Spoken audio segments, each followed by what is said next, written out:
इलूज number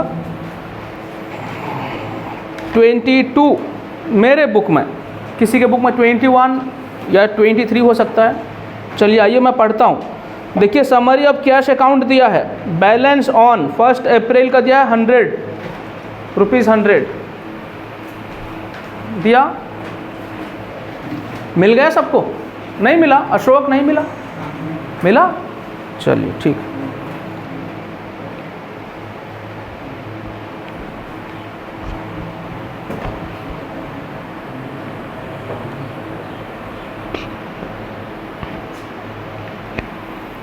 balance on 1 अप्रैल 100, ऊपर जो दिया है अमाउंट लिखा है 1000 में।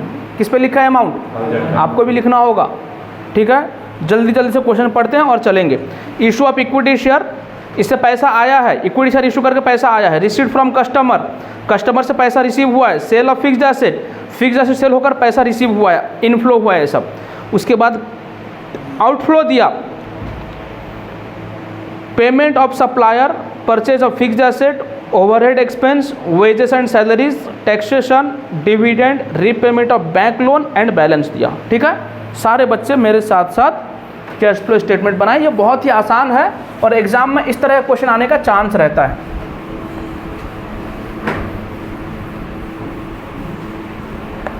जल्दी से आप स्टेटमेंट बना लो, मैं स्टेटमेंट नहीं बनाऊंगा, सिंपल सा सॉल्व करूंगा मैं।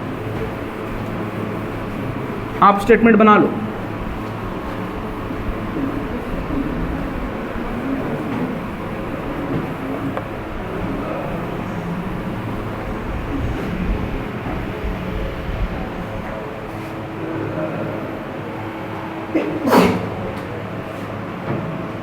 क्लास में जो भी सारा डिस्कस होता है पढ़ाई को छोड़कर बाहर डिस्कस ना करें, समझे? कि सारा ऐसा बोल रहे थे वो बोल रहे थे, बाहर डिस्कस ना करें, क्योंकि मैं आपको अलग लोगों से बेहतर जानता हूं, आप मुझे अलग लोगों से बेहतर जानते हो। सो हम दोनों एक दूसरे को बहुत बढ़िया तरीके से जानते हैं, ठीक है ना। मैं किस कंटेक्स्ट में क्या बोला आप जानते हो, और उसके बाद में आप कुछ बोलते हो तो किस कंटेक्स्ट में वो मैं जानता हूँ, ठीक है। सो बाहर ये सब का चर्चा ना करें कि सर आज क्लास में ऐसा बोल रहे थे, वो ऐसा एक्टिविटी किया, सर ऐसा बोले, तो यहाँ क्लास तक सीमित रखना, समझ में आया। हाँ, पढ़ाई का डिस्कस करना, सर इस कॉन्सेप्ट को लेकर ये बात समझा रहे थे, इसके बारे में कंपटीशन आप जितना कीजिए, ठीक है, तो चलेगा। लेकिन बाकी जो हम लोग मजाक करते हैं, कोई बात मैं समझाता हूँ, इसको लेकर आप अलग से डिस्कस ना करें, ठीक है। क्लास खत्म, क्लास खत्म, ओके, ऐसे ही। चलिए आइए नेक्स्ट, कैश फ्लो स्टेटमेंट।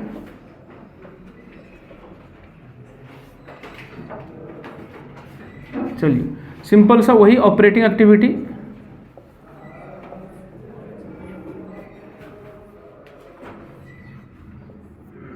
फिर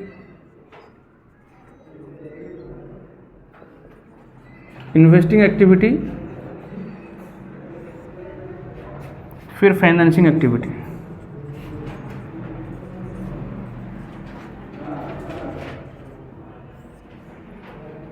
ठीक है।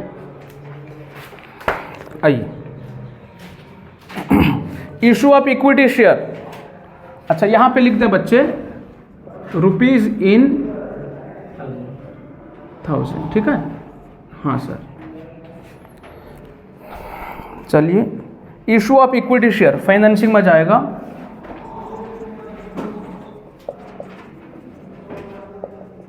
इशू ऑफ इक्विटी कितना 100, रिसीट फ्रॉम कस्टमर ऑपरेटिंग में जाएगा जी 600, ओके। हाँ वो 100 ओपनिंग बैलेंस दिया था, चलिए 600, रिसीट फ्रॉम कस्टमर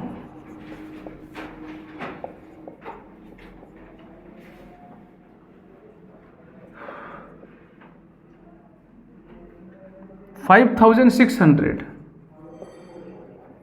उसके बाद sale of fixed asset investing में जाएगा ना,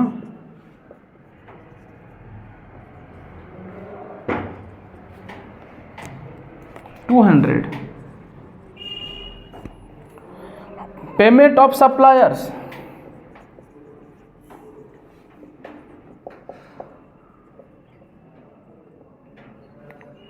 4000 ब्रैकेट के अंदर लिखना, पेमेंट है। Purchase of fixed asset investing में जाएगा,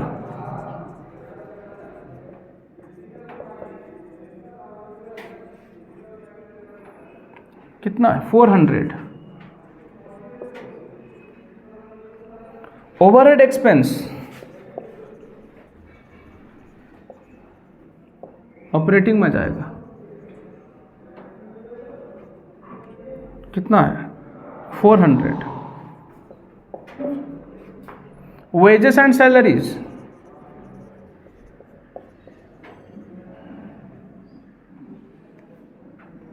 $200 payment.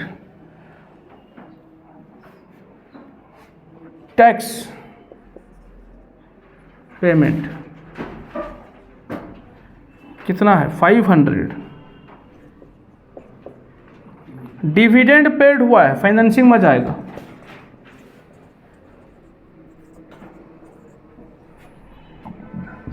$100। Repayment of bank loan financing में, ये माइनस।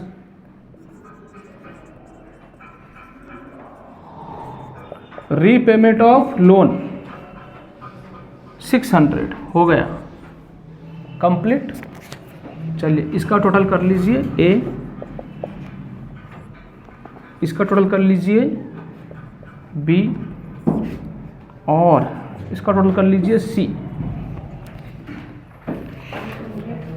जी ये -500। चलिए ठीक है, फिर -200।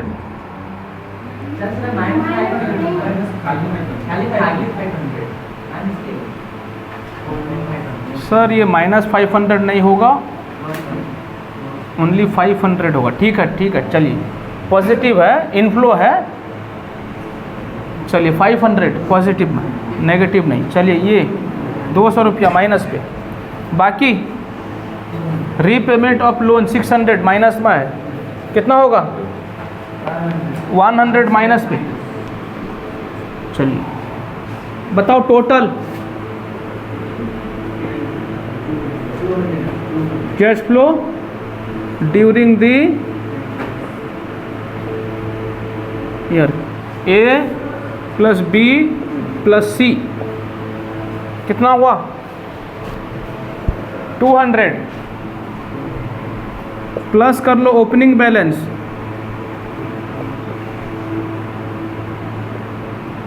ओपनिंग बैलेंस कितना था 100 था,